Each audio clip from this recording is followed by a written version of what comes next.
এলম দুই ধরনের, একটা হচ্ছে এলমে দিন, দিনের এলম, আর একটা হচ্ছে ইহজগতের পার্থিব জগতের এলম, জ্ঞান। জ্ঞান দুই ধরনের। এলমে দিন বলা হচ্ছে হাফেজে কোরআন হওয়া, আলেমে দিন হওয়া, মুহাদ্দিস হওয়া, মুফতি হওয়া, মুফাসসির হওয়া, কোরআন হাদিস রিসার্চ গবেষণা করা, এগুলোকে বলা হয় এলমে দিন। আর পার্থিব জগতের যেই সমস্ত জ্ঞান রয়েছে, একজন ডাক্তার হলেন, একজন ব্যারিস্টার হলেন, একজন লয়ার হলেন, একজন প্রকৌশলী হলেন, বিভিন্ন পেশাজীবী যাওয়ার আগে ওনাকে কি জ্ঞান অর্জন করতে হবে না? হবে। এগুলাকে বলা হয় পার্থিব জগতের এলম। প্রত্যেক মুসলমানের জন্য এলমে দিন জ্ঞান অর্জন করা ফরজ, আর পার্থিব জগতের যে এলম রয়েছে সেগুলা ফরজ নয়, এগুলো হচ্ছে মুবাহ, এগুলো বৈধ, জায়েজ। একজন ব্যক্তি ডাক্তার হতে পারবেন, এই জন্য জ্ঞান অর্জন করতে পারবেন, এই ব্যাপারে ইসলামের কোনো নিষেধাজ্ঞা নেই। একজন ব্যক্তি তিনি প্রকৌশলী হতে পারবেন, লয়ার হতে পারবেন, বিভিন্ন পেশাজীবীর ব্যক্তি হতে পারবেন, এই ব্যাপারে আমাদের ইসলাম ধর্ম মতে কোনো নিষেধাজ্ঞা নেই। কিন্তু আমি যখন মুসলমান হলাম,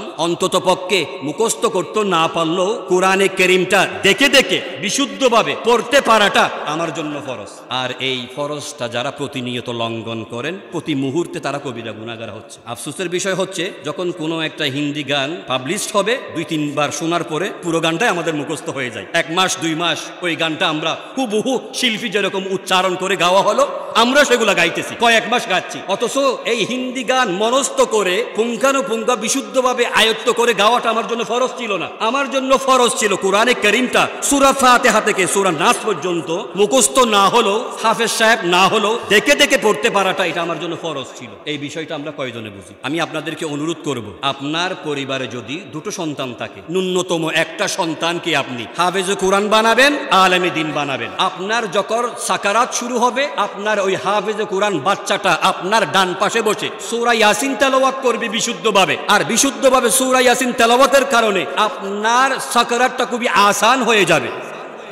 আমার কথাগুলো কি মিথ্যা নাকি বানোয়াট নাকি সত্য বলেন? সত্য। কোন একজন মানুষের সাকারাত শুরু হলো, কাউকে খুঁজে পাওয়া যায় না তার পাশে বসে সূরা ইয়াসিন তেলাওয়াত করার জন্য, সূরা মুলুক, সূরা রহমান, সূরা মুজাম্মিল, এগুলো তেলাওয়াত করার জন্য কাউকে খুঁজে পাওয়া যায় না। অথচ ওই মুহূর্তে আপনার সন্তানের বেশি দায়িত্ব ছিল, আপনারও দায়িত্ব ছিল ওই মুহূর্তে আপনার সন্তানটা ওখানে থাকাটা, কিন্তু আমরা সেটা করি নাই। মিশরে যেই মিশরগুলো রয়েছে, মিশর রাষ্ট্র, মধ্যপ্রাচ্যে প্রায় রাষ্ট্রে তারা বিভিন্ন পেশার সাথে জড়িত, কিন্তু তারা নিজের জন্য আবশ্যক করে নিয়েছে কোরআনটাকে মুখস্থ করা। সুবহানাল্লাহ। এটা এরকম নয় হুজুর আমি আমার ছেলেকে কি মসজিদের ইমাম বানাবো বা খতিব বানাবো, আমি চাচ্ছি এরকম করার জন্য। কোনো সমস্যা নাই। আমি কয়েকদিন আগেও বলেছিলাম যে আমাদের সাথে আমাদের ছোট ভাইদের মধ্য থেকে অনেকেই হাফেজে কোরআন কামিল পাস করেছে, তারা ব্যাংকে জব করে। আমাদের ভাইদের মধ্যে অনেকেই আছেন হাফেজে কোরআন, আলেমে দিন, তারা মাদ্রাসা চাই ছাড়াও অন্যান্য পেশায় তারা জড়িত রয়েছেন। শুধুমাত্র আপনার ছেলেকে এখানে দিবেন, আপনার হয়তো খেয়াল ভালো নাই, সমস্যা নাই, কিন্তু অন্যান্য পার্থিব জগতের জ্ঞানও তো অর্জন করতে পারবে, কোনো সমস্যা নাই। চট্টগ্রাম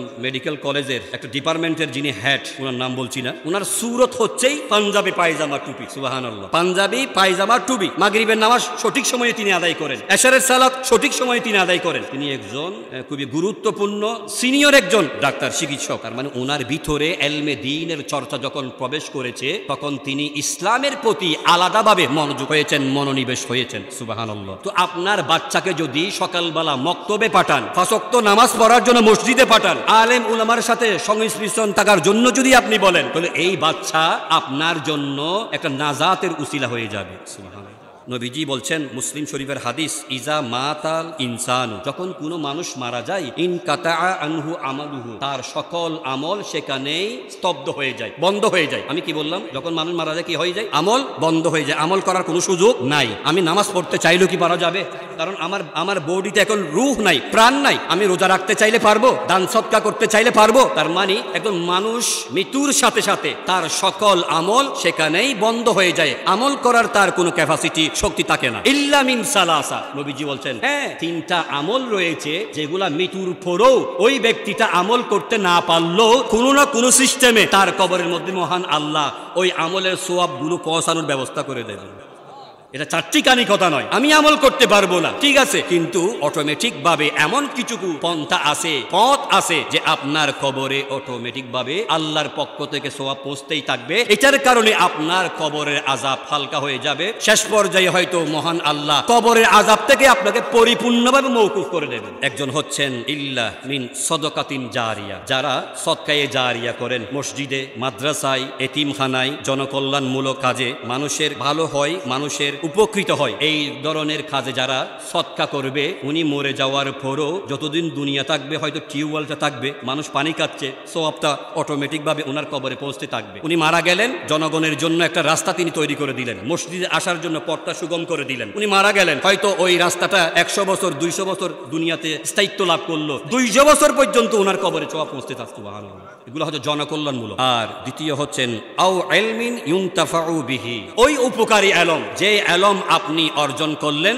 আজ আমি ধরুন হাজারো মানুষকে একটা মাসালা শিখা দিলাম, আপনারা 90 বছর বাঁচার পর্যন্ত এই মাসালার উপর আমল করবেন। আমি মরে গেলাম, আমি ইলম ছিল উপকারী ইলম, মাসালাটা বলে দিলাম, আপনারা আমল করছেন 90 বছর পর্যন্ত, অথচ এর আগে আমি মারা গেছি। হাজার হাজার মানুষের আমলের সওয়াব আমার বলার কারণে যে আমল করতেছেন, এটার কারণে সওয়াব পৌঁছতেই থাকবে।